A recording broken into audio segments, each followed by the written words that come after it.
Welcome to Alam academy students. आज हम लोग टीचर्स रिक्रूटमेंट थ्रू बीपीएससी इसके बारे में बात करेंगे। जैसा कि हम लोग जानते हैं बिहार में अब सरकारी टीचर बनना इतना आसान नहीं है। तभी जानते हैं कि बिहार में टीचर बनने के लिए अब आपको बीपीएससी के एग्ज़ाम को पास करना होगा, तभी आप टीचर बन सकते हैं। और इस बीपीएससी एग्ज़ाम में 2 पार्ट में एग्ज़ाम होगा। पेपर 1 होगा, एक पेपर 2 होगा आपका। पेपर 1 में आपका 75 हिंदी और 25 इंग्लिश, ये 2 टॉपिक्स आपके वहाँ पे रहेंगे। ये आज के वीडियो में हम लोग बेसिकली इंग्लिश के बारे में बात करेंगे कि जो प्राइमरी टीचर्स हैं जो 1 to 5 के लिए अप्लाई करना चाहते हैं, तो उनके लिए इंग्लिश जो होगा वो SCRT से ही होगा, यानी कि जो सरकारी स्कूलों में जो पढ़ाई हो रही है 1 to 5 में, उसी टॉपिक से क्वेश्चंस आएंगे। और जो 25 मार्क्स जो आएगा आपका, उसमें से मोस्ट प्रोबेबली आपका जो आने वाला होगा वो, जैसे कि पहले में आप लोग रख सकते हैं एंटोनिम्स और सिनोनिम्स। ओके, दूसरे में हम लोग रख सकते हैं स्पेलिंग, रॉन्ग स्पेलिंग दिया रहेगा उसको आपको सही करना होगा। तीसरा आपका एक्टिव वॉइस पैसिव वॉइस दिया रहेगा। चौथा आपका डायरेक्ट इनडायरेक्ट स्पीच रहेगा। उसके बाद आपका कॉम्प्रिहेंशन दिया जा सकता है। उसके बाद आपको ईडियम्स एंड फ्रेजेस दिया जा सकता है। तो ये मोस्ट प्रोबेबली इतने सारे टॉपिक्स हैं जो काफ़ी ज़्यादा इम्पॉर्टेंट हैं। और इसमें आपके एंटोनिम्स सिनोनिम्स तो ये आपके बहुत ही ज़्यादा इम्पॉर्टेंट है। अभी आप बिहार के जितने भी एग्ज़ाम हुए हैं 1 साल के अंदर या 2 साल के अंदर, जितने भी उठा के देख लें जो इंग्लिश का है, आप उसमें देख सकते हैं कि कितना एंटोनिम्स सिनोनिम्स पूछा गया है। तो ये सारे टॉपिक्स आपको कवर करने हैं, ठीक है। आज हम लोग क्या करेंगे, आज हम लोग जो इंग्लिश 5वीं क्लास की जो इंग्लिश की बुक है ब्लॉसम, ओके, इसमें से 2 चैप्टर को कंप्लीट करेंगे। इसमें ऑलमोस्ट 17 चैप्टर हैं, जिसमें से हम लोगों को जो कंप्लीट करना है, हम लोग क्या करेंगे 2-2 चैप्टर पर डे कंप्लीट करेंगे, ताकि इस टॉपिक को जल्द से जल्द कंप्लीट कर लिया जाए।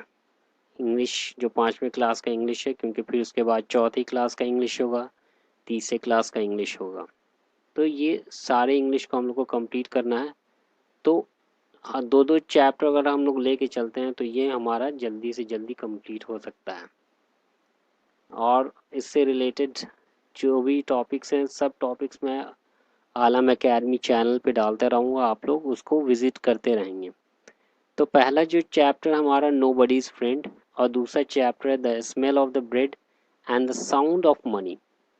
ये 2 चैप्टर, इसमें जो सबसे इम्पॉर्टेंट चीज़ है ये मैं आपको बता दूं कि इसके जो पोएट होंगे या इसके जो राइटर होंगे, जो भी चैप्टर हमारा, उसके पोएट और राइटर का नाम आप बिल्कुल याद कर लेंगे, ठीक है। ये बहुत ज़्यादा इम्पॉर्टेंट है क्योंकि ऑब्जेक्टिव है, सब मल्टीपल MCQs क्वेश्चंस होंगे। तो उसमें आपका ऑप्शन दे देगा 4 राइटर का नाम, पोएट का नाम, अब आपको चूज़ करना होगा। तो आपको नाम याद होना चाहिए, तभी आप उसको सही टिक कर सकते हैं। तो सबसे पहला जो चैप्टर हमारा नोबडीज़ फ्रेंड, जैसा कि नाम से ही पता चल रहा है कि ऐसा आदमी जिसका कोई भी दोस्त ना हो। बेसिकली ये जो पोएम है, इसमें राइटर ने क्या बताया है कि बहुत सारे हमारे आसपास बच्चे होते हैं, जो बहुत सारे बच्चों के तो बहुत सारे फ्रेंड्स होते हैं। कुछ बच्चे ऐसे होते हैं जिनके फ्रेंड्स नहीं होते हैं। तो उनके फ्रेंड्स क्यों नहीं होते हैं? क्योंकि वो अपनी चीज़ों को शेयर नहीं करते हैं। अब इसमें जानने वाली और मोस्ट इम्पॉर्टेंट चीज़ ये है कि जैसे जिस जिस कैरेक्टर को पोएट ने यहाँ पर डिस्क्राइब किया है, उसके पास क्या क्या चीज़ें हैं, वो क्या शेयर नहीं करता दूसरे बच्चों के साथ, ये आपको अपने माइंड में रखना है। जैसे कि she had some sweets that she would not share. अब उस लड़की के पास कुछ स्वीट्स है, बच्ची के पास कुछ स्वीट्स है, लेकिन वो क्या करे, किसी के साथ शेयर नहीं कर रही है। She had a book that she would not lend. उसके पास बुक है लेकिन वो किसी के साथ शेयर नहीं करती है, किसी को देती नहीं है। She would not let any one play with her doll. उसके पास गुड़िया है, डॉल है, लेकिन वो किसी के साथ शेयर नहीं करती, खेलती नहीं है। अब जब आपके पास कोई सामान है, आप किसी के साथ शेयर नहीं करेंगे, आप किसी को अपने पास बुलाएंगे नहीं, उसके साथ खेलेंगे नहीं, तो आपका दोस्त कैसे होगा? शी इज़ नोबडीज फ्रेंड, तो वो किसी की दोस्त नहीं है। ऑब्वियस सी बात है, जब कोई बच्चा शेयर नहीं करता है तो उसके कोई भी फ्रेंड्स दोस्त नहीं बन पाते हैं। आगे देखते हैं हम लोग। अब इसमें जो पोएट है वो क्या करता है, यहाँ पर तो शी कैरेक्टर का उसने यूज़ किया, आगे वो ही कैरेक्टर का यूज़ करता है।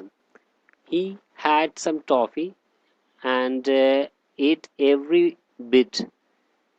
टॉफ़ी है उसके पास, लेकिन वो क्या कर रहा है, अपना पूरा खा जाता है, किसी के साथ शेयर नहीं कर रहा है। He had a tricycle he would not lend. उसके पास ट्राईसाइकिल है लेकिन वो किसी को देता नहीं है, अपने यूज़ करता है। He never let anyone play with his train. उसके पास ट्रेन है लेकिन वो किसी के साथ शेयर नहीं कर रहा है। अब क्वेश्चन यहाँ पे ऐसे बन सकता है कि इस पोएम में ट्रेन जो है वो किसके पास है? पहला शी के पास है, दूसरा ही के पास है, तीसरा पोएट के पास है, या नन ऑफ दिस ऑप्शन दे देगा। अब आपको चूज़ करना होगा कि इसमें से सही ऑप्शन कौन सा है। तो आपने अगर पोएट इस पोएम को पढ़ा होगा तो आप ही पे टिक कर देंगे, क्योंकि ही के बारे में बात हो रही है, उसके पास ट्रेन है और वो किसी के साथ शेयर नहीं कर रहा, तो ही इज़ नोबडीज फ्रेंड, तो वो किसी का दोस्त, उसका कोई दोस्त नहीं है, वो अकेला है। अब यहाँ पे दो कैरेक्टर के बारे में पोएट ने तो बात कर ली, अब आगे जो है वो अपने बारे में बात करता है कि but I will share all of my sweets with you. लेकिन मैं जो हूँ अपना पूरा, जितनी भी मेरे पास टॉफ़ी है, मिठाइयाँ हैं, वो क्या करूँगा, मैं शेयर करूँगा। My ball and my books games I will lend. उसके पास बॉल है, बुक है, किताबें हैं, या जो भी खेलने की चीज़ें वो क्या करेगा, दूसरे के साथ शेयर करेगा। Here is half my apple and half my cake। उसके पास सेब है, केक है, वो क्या कर रहा है, वो सबके साथ शेयर कर रहा है। सो आई एम योर फ्रेंड, तो मैं तुम्हारा दोस्त हूँ, या आप सब उसके दोस्त बन जाते हैं। तो ऐसे बच्चों के दोस्त बनेंगे ही जो दूसरे के साथ शेयर करते हों, और जो अकेले रहते हों, किसी के साथ शेयर नहीं करते हों, तो उसके कोई भी दोस्त नहीं बनेंगे। अब यहाँ पे एक इम्पॉर्टेंट चीज़ है, उसके पोएट का नाम। पोएट का नाम आप लोग देख सकते हैं, एनिड ब्लाइटन। ये जो है बहुत ही इम्पॉर्टेंट चीज़ है, क्योंकि इसमें से आपका ये पूछेगा ही कि ये पोएम किसने लिखा है। चार ऑप्शन दे देगा, अब आपको पहचानना होगा कि इसके सही पोएट का, या कोई स्टोरी है तो उसके राइटर का नाम क्या है, ये आपको पता होना चाहिए। अब इसमें दूसरी इम्पॉर्टेंट चीज़ ये है कि जो भी वर्ड मीनिंग जो दिया हुआ है आपका, वो आपको क्लियर होना चाहिए।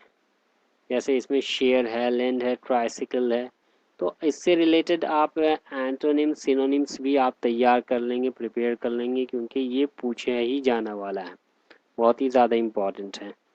उसके बाद आगे इसमें एक चीज़ है, राइमिंग वर्ड्स। राइमिंग वर्ड्स में आप लोग देख सकते हैं कि राइमिंग वर्ड्स जिसको कहते हैं, जिसका जो लास्ट का प्रोनाउंसिएशन जिनका सेम लगता है, वो क्या कहलाते हैं, राइमिंग वर्ड्स कहलाते हैं। जैसे फ्रेंड, सेंड, लास्ट में आप लोग अगर देखें तो दोनों का प्रोनाउंसिएशन सेम हो रहा है, फ्रेंड, सेंड, लेंड। तो आपका ये पूछा जा सकता है कि राइमिंग वर्ड्स किसे कहते हैं, या ऑप्शन में दे देगा कि इस वर्ड का राइमिंग वर्ड कौन सा होगा, तो आपको ये पता होना चाहिए कि राइमिंग वर्ड किसको कहते हैं। तो ये आपको थोड़ा सा प्रैक्टिस करना पड़ेगा इस चीज़ का। उसके बाद है लेट्स लर्न ग्रामर। ग्रामर है तो ग्रामर भी पूछा जाएगा ही बिल्कुल, क्योंकि किताब में दिया हुआ है।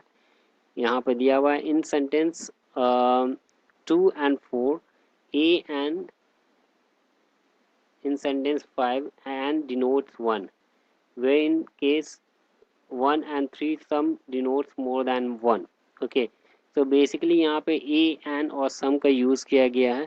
और आगे जो क्वेश्चन कह रहा है, fill in the blanks in the following sentences with a and or some wherever necessary। हमें जो आगे बढ़ना है उसमें क्या करना है कि a and और some का ही यूज़ करना है। ठीक है, तो आप लोग क्या करेंगे, उसके अकॉर्डिंग उसको फिल करते देंगे। जो आगे है, he drinks a glass of milk every day, there are some boys and girls in the playground। आपको पता होना चाहिए कहाँ पर ए है, जहाँ पर एक सिंगल या सिंगुलर केस हो रहा है तो वहाँ पे आप ए का यूज़ करेंगे, ठीक है। जहाँ पे ज़्यादा है तो वहाँ पे ना ए यूज़ होगा ना एन यूज़ होगा, वहाँ पर सम यूज़ हो जाएगा, ठीक है। तो ये आप अपने से ट्राई करेंगे। शी नीड्स, जैसे कि he met with an accident, जो A E I O you जो वॉवल्स हैं अगर उनसे कोई लेटर शुरू होता है, in most of the cases वहाँ पे एन हम लोग लगाते हैं, ठीक है। तो आपको ये ए एन डिटरमाइनर से हैं, जो आपके ए एन द सम या इससे रिलेटेड जो भी टॉपिक्स हैं, आपको ये क्लियर होना चाहिए कि वहाँ पे हम लोग क्या यूज़ करते हैं। तो ये आपका पहला चैप्टर था जिसमें कि आप लोगों ने देखा कि किस तरीके से क्वेश्चन राइज किए जा सकते हैं, आपके बीपीएससी में पूछे जा सकते हैं। आई होप आप सबों को ये समझ में आ गया होगा। दूसरा चैप्टर जो है हमारा, the smell of the bread and the sound of money.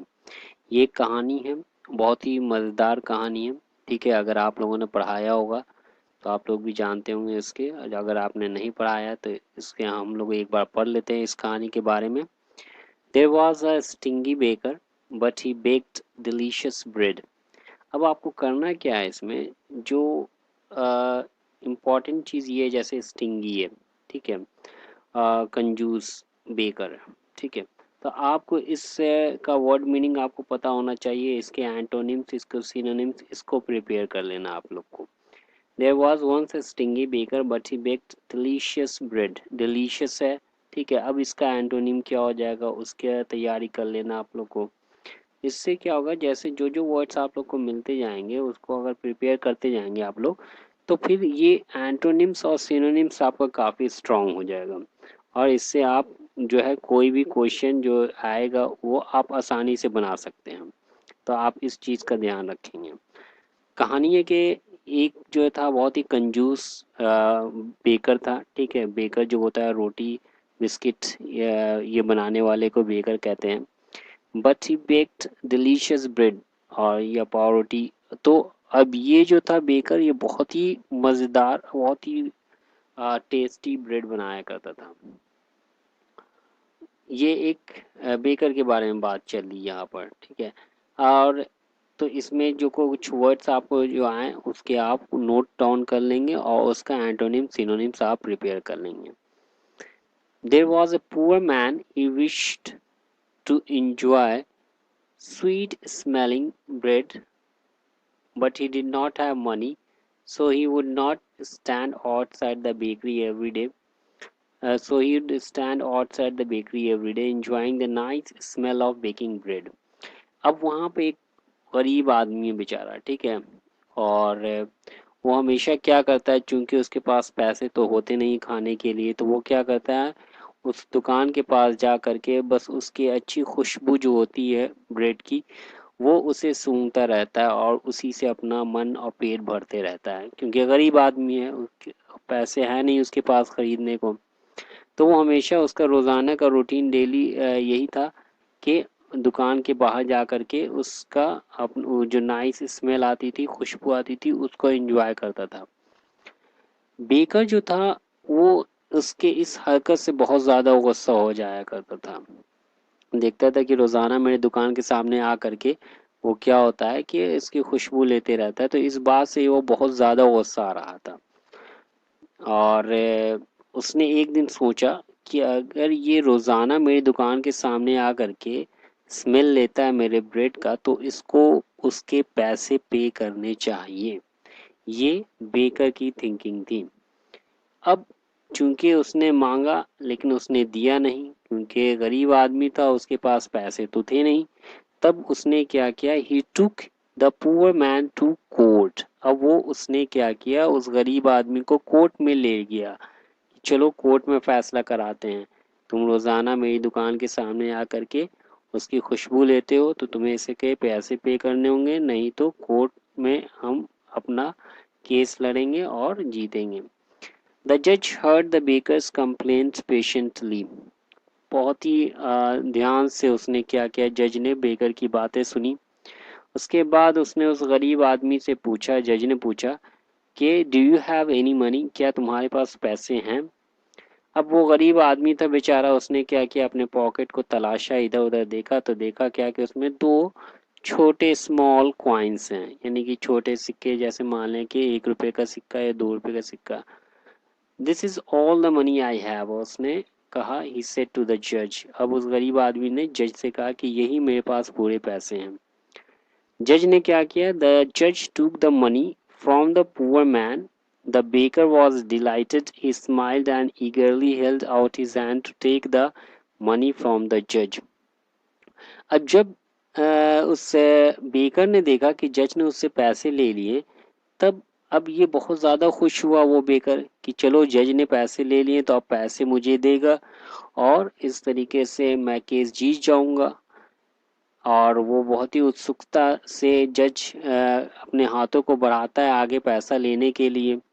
But the जज did not give money to the baker, लेकिन जज क्या करता है कि उसको पैसे नहीं देता है, बेकर को पैसे नहीं देता है। He only jingle the coin together, वो क्या करता है, सिर्फ क्वाइन को आपस में मिलाता है, आवाज़ कराता है। जैसे हम लोग 2 क्वाइन अगर हाथ में होगा उसको मिलाएंगे तो खन खन आवाज़ आएगी, सिक्कों की आवाज़ आएगी, ठीक है। He then return them to the poor man, और उसके बाद आवाज़ जब खन खन आई तो उसने क्या किया, जज ने क्या किया कि वापस उस पैसे को उस गरीब आदमी को दे दिया। Punishment should fit the crime. The price for the smell of the bread should be the sound of the money. अब यहाँ पर जज ने क्या कहा कि जो केस है, ठीक है, केस में क्या था आपका, केस में ये था कि उस बेकर ने कहा था कि ये मेरी दुकान के सामने आता है, खुशबू रोजाना लेता है और उसके पैसे पे नहीं करता है। खुशबू के पैसे मांग रहा था कौन? बेकर मांग रहा था। तो जज ने क्या किया कि गरीब आदमी के पैसे लिए, उसकी खनखनाहट को उस बेकर को सुना दिया, ठीक है। तो अब जज ने कहा कि ऐसा है कि वो खुशबू लेता था तो तुमने भी क्या लिया, इस खनखनाहट की आवाज़ ली, और ये फैसला हो गया कि बात बराबर हो गई। उसने खुशबू लिया, तुमने पैसे की खनखनाहट सुनी, और इस तरीके से ये बात बराबर हो गई, यही फैसला है मेरा। और इस तरीके से बेचारे बेकर को मायूसी हाथ लगी, क्योंकि वो चाहता था कि कुछ पैसे बन जाएंगे, बहुत ही कंजूस था, वो चाहता था कुछ पैसे बन जाएंगे, लेकिन ऐसा हुआ नहीं। तो हमें इस कहानी से ये भी शिक्षा मिलती है कि हमें क्या करना चाहिए कि दया काइंड होना चाहिए, वी शुड बी काइंड। हमें दयालु होना चाहिए, दूसरे की मदद करनी चाहिए। ऐसा ना हो कि दूसरे से सिर्फ माल हड़पना चाहिए, दूसरे को सिर्फ परेशान करना चाहिए, ऐसा नहीं होना चाहिए। तो अब इसमें जो जो वर्ड्स हैं, जैसे स्टिंगी है, कंजूस है, नॉट जेनरस विथ मनी, आप अब इसका क्या करेंगे, स्टिंगी को नोट डाउन करके आप इसके एंटोनिम्स सिनोनिम्स देख लेंगे। बेकर है, ठीक है, बेकरी है, डिलीशियस है, टेस्टी है, कोर्ट है, place where crimes are judged. So ये सारे जितने भी आपको इस चैप्टर में वर्ड हार्ड लगते हैं, आप क्या करेंगे, उसका एक नोट डाउन कर लेंगे और उसके बाद उसका प्रिपरेशन करेंगे एंटोनिम सिनोनिम्स का। तो इस तरीके से आपका जो क्वेश्चन आएगा वो फिर आसान हो जाएगा। आई होप ये दोनों स्टोरी आप लोगों को समझ में आ गई होगी। अब इसी तरीके के वीडियोस मैं डालता रहूँगा आलम एकेडमी को, ये समझ में आ गया होगा।